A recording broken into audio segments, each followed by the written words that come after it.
Hey everyone, this is Mike from the Comic Book Trove, here today with another Omnibus review. Today I'm going to be taking a look at one that's really special to me. It's a run that I've really enjoyed for a long time. I'm talking obviously about The Wonder Woman by George Perez Omnibus Volume 1. And it's just a shame that I'm looking at this under sad circumstances really, as the announcement came a couple of days ago from Pérez himself, as many people probably know by now already. That he has sadly been diagnosed with terminal cancer and is only expected to have around 6 months to a year left to live from this point.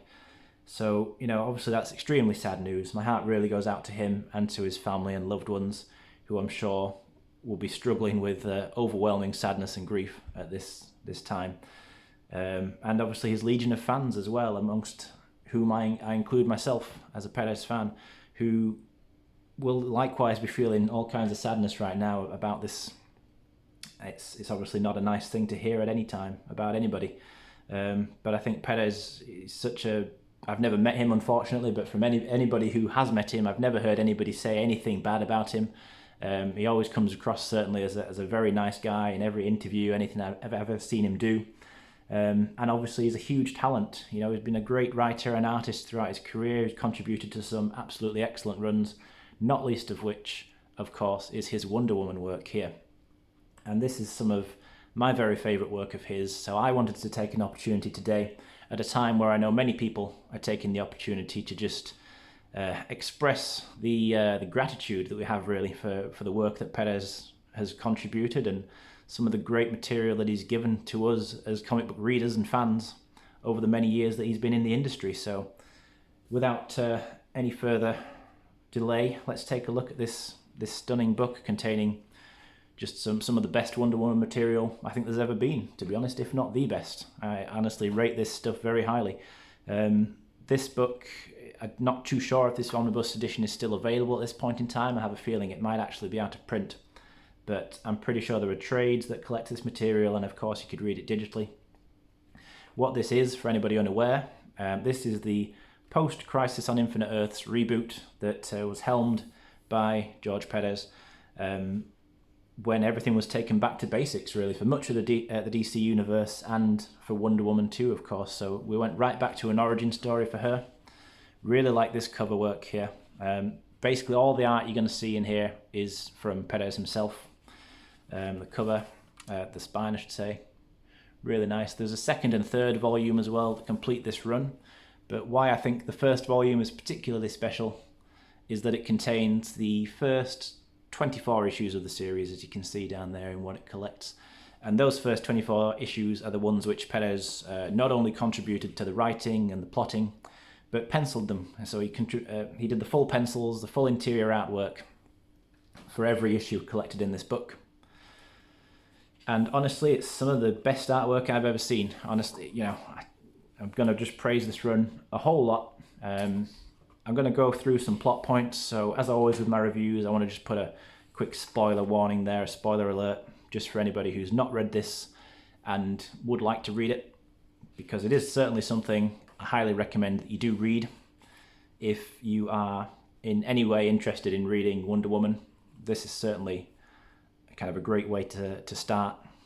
It was literally a starting point. It was a new beginning for Wonder Woman, so I would actually say this is probably the best place to start. There's a nice introduction here from 2003, written by George Perez, all about him looking back on his time on Wonder Woman, and he certainly cared a lot about this character, about Diana, and about his contribution to this series. It's something that I think was near and dear to him, and it's been highly popular and highly regarded for a long time. The cover, just straight away, you get this kind of double spread cover for issue 1, featuring a whole lot of great artwork, and we've not even got going yet. Initially then, so as we start, I will say that this run, it is very much heavily entwined with ancient Greek mythology. So even in this opening scene, we see the Greek gods in Mount Olympus, all debating, talking amongst themselves, and the gods are very much central characters throughout this entire run. They feature heavily, so this isn't just a case of the gods exist and they're out there. Not only do they exist, they are very much constantly involved, or at least very frequently directly involved in the story. So what happens here, it's Wonder Woman really, she's a character who's never really had a consistent origin story. You know, the specifics of her origin are often tweaked and adjusted, you know, throughout history. Little details are added or taken away and changed. The idea here is that Wonder Woman and the whole Amazon race were created by kind of an alliance of Greek goddesses who wanted to create a paradise for women, given how much suffering women had experienced at the hands of cruel men throughout history up until that point. So Themyscira was created to be a haven for this race of well, super women, basically. Initially then you've got writing by Len Wein, I believe, and Greg Potter. So from the beginning, George Perez is contributing to the plots, and he would ultimately become the writer on the series as well as the artist. But initially he is collaborating with Len Wein, who was doing the specific scripting, I believe. And yeah, so as I say, this is all taken right back to the beginning for Wonder Woman. So Diana is created from clay and magically brought to life on Themyscira. She ends up becoming the appointed ambassador for Themyscira, and she ventures into the world of man for the first time ever in this continuity. And yeah, so she it kind of goes from there. She initially doesn't speak English. She speaks, well, Themysciran, which is kind of a dialect of ancient Greek. Luckily, she meets this woman here not long after arriving in America, specifically. I think it's Julia Capitelis, I think is her name, who happens to be a professor who also is Greek, so she can speak fairly well to Diana. And as the series goes on, we see a very kind of realistic take on Diana adjusting to the huge difference between life on the island of Themyscira and life in man's world, as it's known. And the first arc as well in here was one which was adapted fairly loosely for the original Wonder Woman film with Gal Gadot, and it all focuses on a conflict with Ares, the god of war, who is doing his thing and trying to get mankind to obliterate itself, really. He's manipulating things to try and create conflict, as he would do as the god of war. And it's up to Diana to discover him, to put a stop to him. And as you see throughout here, hopefully you see anyway, just page after page of beautiful artwork, just gorgeous pencils. I don't think anybody ever drew Wonder Woman better than George Perez. I remember when I first read this run about, well, maybe 4 or 5 years ago now. And it's just super enjoyable. It really was. It was great because I hadn't really read a lot of Wonder Woman up to that point. She was a character that I just wasn't quite sure where to get going with. And I wasn't a huge fan of kind of pre-2000 DC overall. You know, I hadn't really delved into DC's history beyond modern stuff, and I made an exception to give this a try because I really liked the look of the artwork. Before I knew anything about the story, I'd seen some of the pages of the artwork online and I don't know, probably in videos of people talking about it, and it just caught my eye, and it's just beautiful stuff. It really is. It's artwork that I kind of hold on par with some of John Byrne's best work. And if you've followed me on this channel for a while and you've seen some of the videos I've done before, then you'll know that I highly rate John Byrne as an artist. And I would think that this artwork here is very much on par with that. So it's just, yeah, excellent stuff. Can't really praise it enough. I will say that the book is quite dialogue heavy, as you're probably seeing as well. There's a lot of text on the pages, which is different from the style of modern comics, of course. Now that can be off-putting to some people, but as somebody who enjoys older comics generally, I love splash pages like this. It's just, there's a kind of special care and attention, I think, that Perez put into this character, into drawing Wonder Woman, and she just comes across as powerful, beautiful. I don't know, she's got a special grace about her in the way that he depicts her. But anyway, so I was saying, I am somebody who enjoys the older style of comics now anyway. I'd read a lot of older Marvel, hadn't read too much older DC comics until I read this, and then I've read other stuff since I read this, and got more and more used to the style over the years. But it's something that I think if you just read it, even if it looks initially off-putting to you, I would still recommend you read it.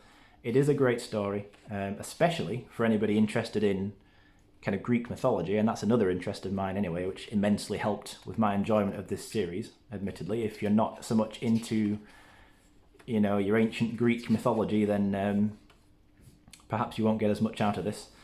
But if you are interested in that, then this is very much, for want of a better phrase, a godsend. This story, The Challenge of the Gods, which I'm just looking through now, is an excellent story. Probably the best story in this book.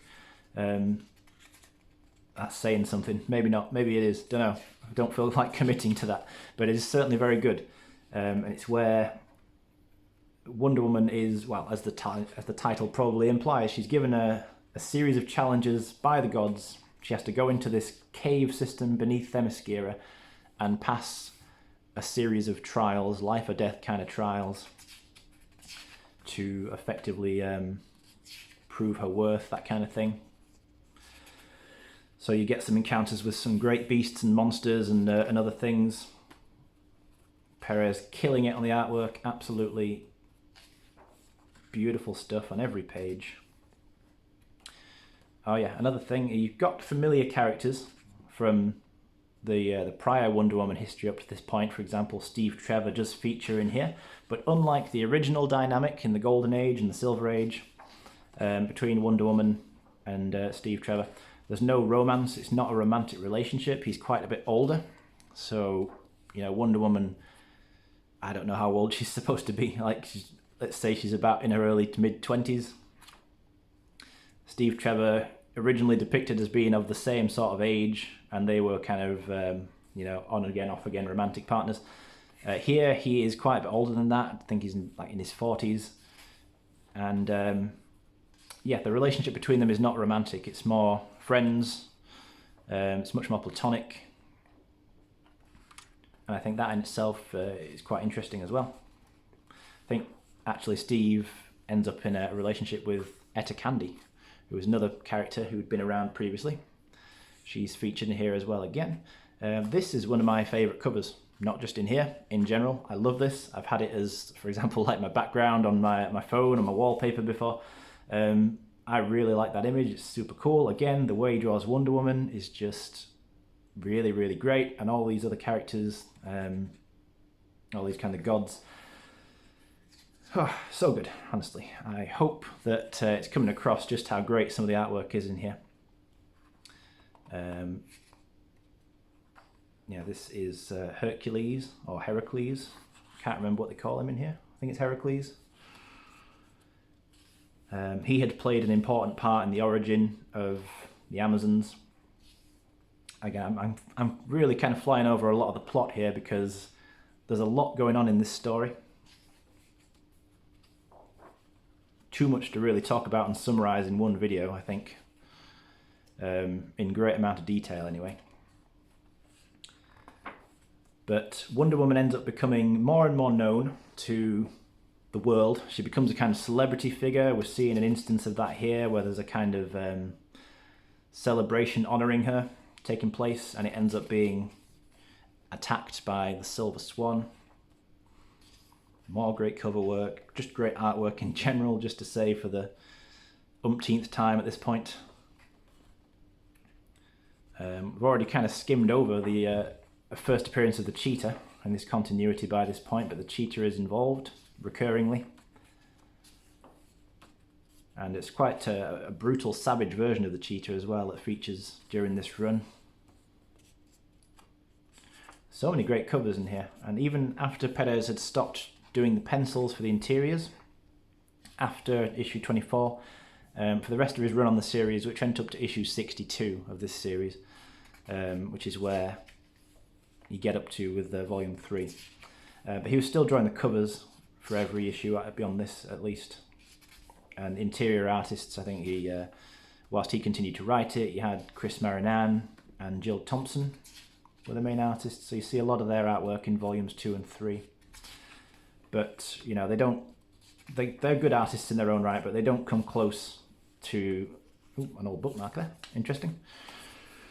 Not so much a bookmark as a scrap of paper, but must be where I got up to reading at some point previously.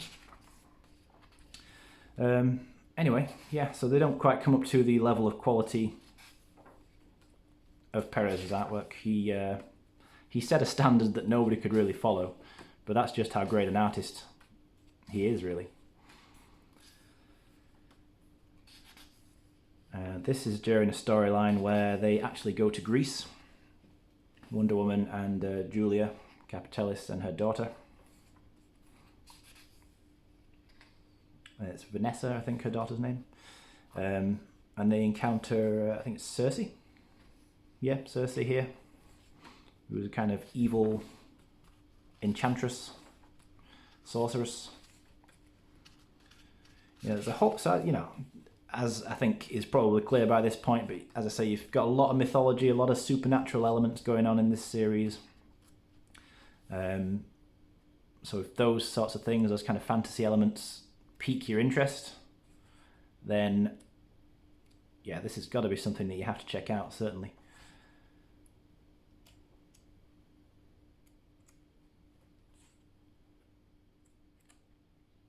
It's just a highly influential run. It's one of those that's endured and remains highly popular and relevant. It's this idea, really, Wonder Woman being presented as kind of the outsider coming in to man's world, into society as we know it, and adapting to it. There are still many, you know, as the series goes on, she gets more used to things, but there are still little things, the sort of things that we would take for granted, that confuse her. And she's very much used as almost like a vehicle for us to kind of reanalyze some of the things that we do and say and think, I suppose. Just makes you step back and think about things in a different way.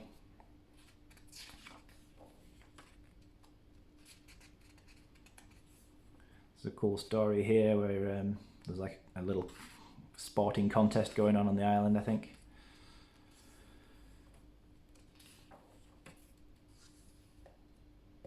But yeah, I was recently rereading this, hence the little random bookmark. And I tell you, it happens quite often when I do these reviews. I'll look through a book like this and I'm just reminded, seriously reminded, of how much I enjoy it and how good it is. And it basically it makes me want to pick it up and reread it straight away. And I feel like this is something I do need to reread through again. Given, obviously, the sad news relating to Perez, it's an opportunity to focus on his work again, I suppose, and just really appreciate it for how great it is. Not that there's ever been a time where I haven't appreciated it, but you know how it is when these things happen. Inevitably, you kind of, there's a focus that's a focus on their work again, on Perez's work in this instance. Some great stuff in the back here as well. Great different bits of artwork for collected editions released over the years by Perez. Some biographies in the back. And that's volume 1. The book itself didn't really showcase this. Bit of crack in there from the glue in the spine. But the book itself has this really nice wraparound image, which is from that Challenge of the Gods storyline. Really cool. Unfortunately, volumes 2 and 3 don't have any actual design on the book itself. They've got that kind of black board, plain black stuff that DC do quite often. But this one itself looks really good. It makes it the best of the 3. And it's something that is, to me, the definitive Wonder Woman origin.